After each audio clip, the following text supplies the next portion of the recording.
Traditionally, gumbo is a rich stew featuring ingredients like okra, seafood, chicken, and sausage, all simmered in a flavorful roux. However, a culinary debate simmers alongside the stew: the inclusion of boiled eggs. So do you put boiled eggs in your gumbo? Let us know in the comments.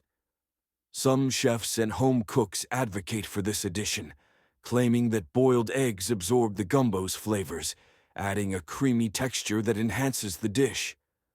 Others argue that it deviates from tradition, potentially overpowering the delicate balance of flavors. Culinary experts weigh in with mixed opinions. Chef Marie from New Orleans praises the eggs for their unique texture, while Chef John warns of disrupting gumbo's harmony. Ultimately, whether boiled eggs belong in gumbo is a matter of personal taste. The dish's beauty lies in its versatility, allowing each cook to add their own twist. In the end, the choice is yours to make.